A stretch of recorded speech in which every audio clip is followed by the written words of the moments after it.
All right, so today we're going to be cooking on the Masterbuilt 800 Gravity Series. I start off by using B&B charcoal. I like this stuff. It keeps temp really well. Doesn't seem to have any weird taste to it. Cooks very clean. I usually like to stack my hopper with both charcoal, then wood, then charcoal.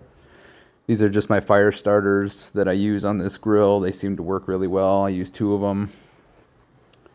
Here I am adding the wood. I'm using hickory today with the B&B charcoal. And using my torch to ignite the fire starters. This is typical startup procedure for this grill. If you're not familiar with them, take a look. They are awesome. All right, so once I got a good smoke coming out of the hopper, I close everything up. Means that the charcoal is burning. Close the ash bin door. I pull the slides, hang them on the hook that the grill provides. And then I start the unit up. It's a digital charcoal smoker, so it keeps temp for you, almost like a pellet smoker or an oven. These are the ingredients. Today we're making some hibachi using ribeye steak, and I'm trimming some of the fat off the steak here. Not really, a preference. I actually do enjoy the fat on the steak. I'm just trimming it for this reason, just because I'm going to be cutting it later. Some of this fat might not render down quite as well, so just getting rid of some of it.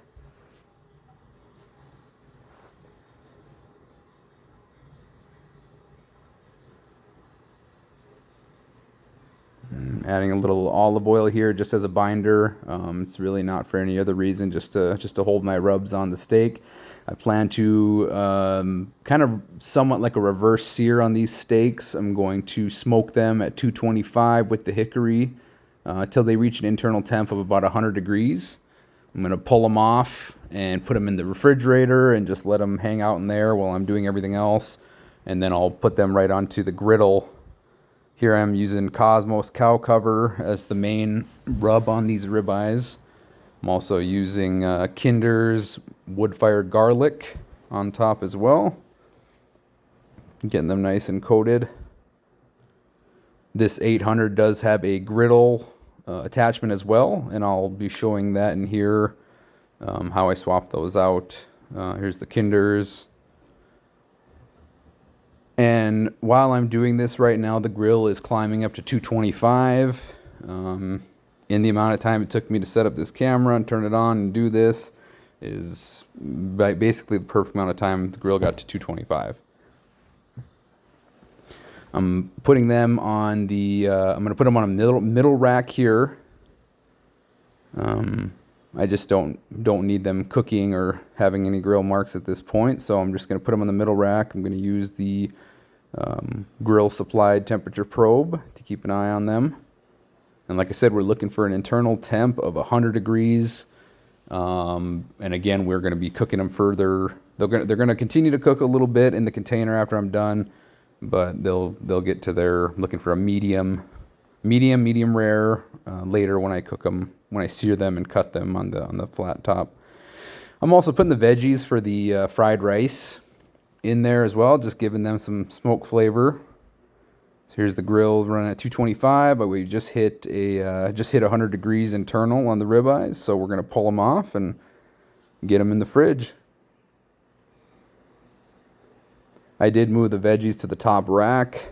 I didn't want them cooking any more than they needed to be, so there's the steaks. They got a nice smoke coating on them, so put those in the fridge. And here I am actually swapping out the grill. This is how quickly you can get the grill transferred from a grill to a griddle flat top.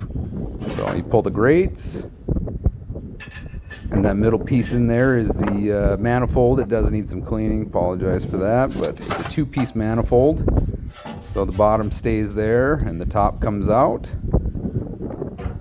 And then the 800 provides a spot to store the other manifold right there, as you can see, for the griddle.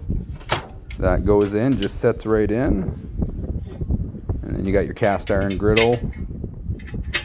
We'll just go in place of where the grates were. There you go. And that thing's a tank. It does not move. As you can see, the whole grill shakes when I go to move it. So she's good to go. Little side note, you will not get a lot of smoke flavor with the griddle. I got the veggies on. I put some butter and garlic on first, and then the veggies. That garlic did start to burn. So unfortunately, you do have to keep watch of the temp. This thing does get very hot very fast. I think I just put that garlic on just a little too soon. So here I'm just getting the veggies kind of cooked together. I'm going to crack the eggs for the egg fried rice. And you can see how quickly these start to cook. This thing is hot. I got it set at a temp of 525, I believe. I'm just going to scramble them in place. And this thing, man, this griddle, it works good. It cooks very fast. If you're cooking breakfast or anything like that, it's fast. So I'm adding the noodles to. I got rid of some of that burnt garlic just so it wouldn't taste burnt in the noodles.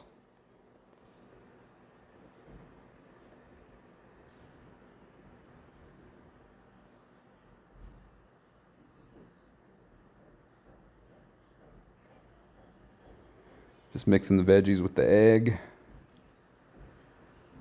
I mean, you've all seen the show, obviously. It's not anything new, so feel free to skip past any of this. I'm just kind of showing people the versatility of this grill and kind of the capabilities of what it can do and how fast it does it, really. I think a lot of people are skeptical of its griddle capabilities, but you can see how fast everything is cooking. I mean, it's very hot. It stays hot. It's not like putting a flat iron on a grill. I know some people have done that. I've done that in the past with my Weber, and that's great and it does work. Seems like once you open the grill lid, it's kind of you're kind of against the clock to keep that thing hot. You got to get it closed again for it to maintain the heat. This thing I could leave this lid open and cook like this the entire time. It'll continue to heat and stay hot. That was a mixture I added to the noodles of basically just sugar, teriyaki, some soy sauce, a little sesame oil. Just getting that all mixed in.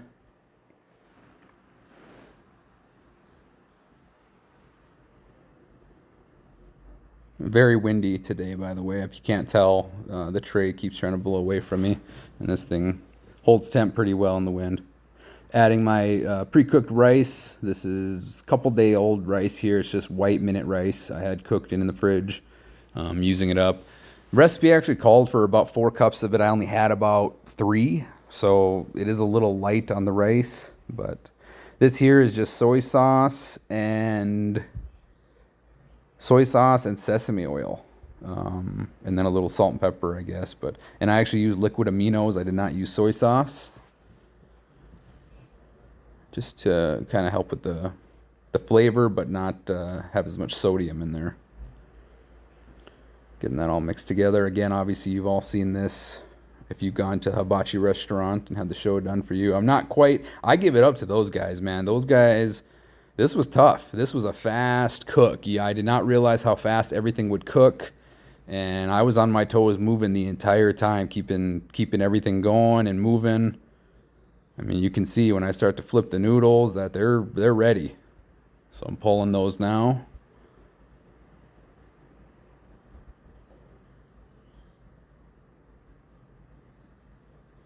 Got those off, and now the rice is basically done. I just centered it up on the grill and giving it one last mix here just to see how texture is, and everything looks pretty good. So start to pull that off.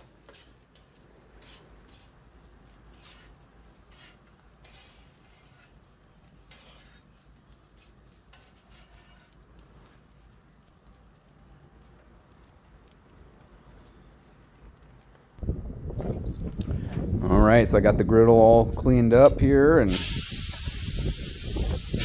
you listen to that there sizzle. Those ribeyes, got those out of the fridge, threw them right onto the grill. They're sizzling. After about a minute, I say, flip them, and they're good to go there.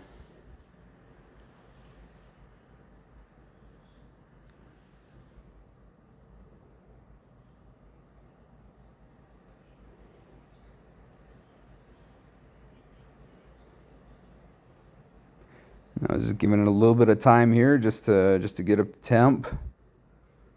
And then I start cutting, and they were probably right at medium when I cut into them, surprisingly. So they did cook quite a bit in the refrigerator, past that 100 degrees, and that griddle really did pull them up to temp quick. It didn't take long.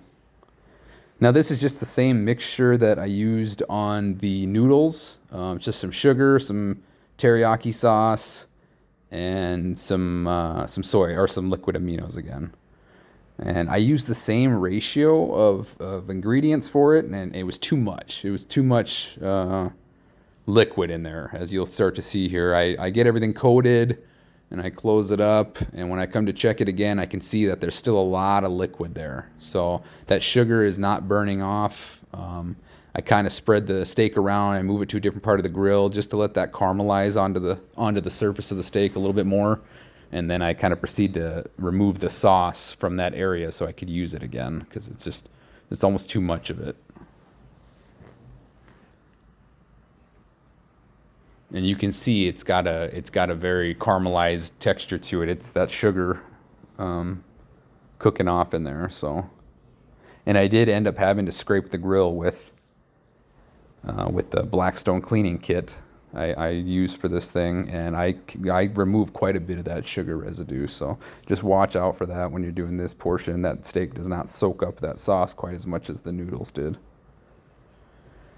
And that's about it. Removing the steak now, mixing it in with the rice and noodles. I'll give you a good close-up shot here in a second, but everything was amazing. My kids loved this meal. I thought it was really good. It tasted just like hibachi at a restaurant, and yeah, look at that.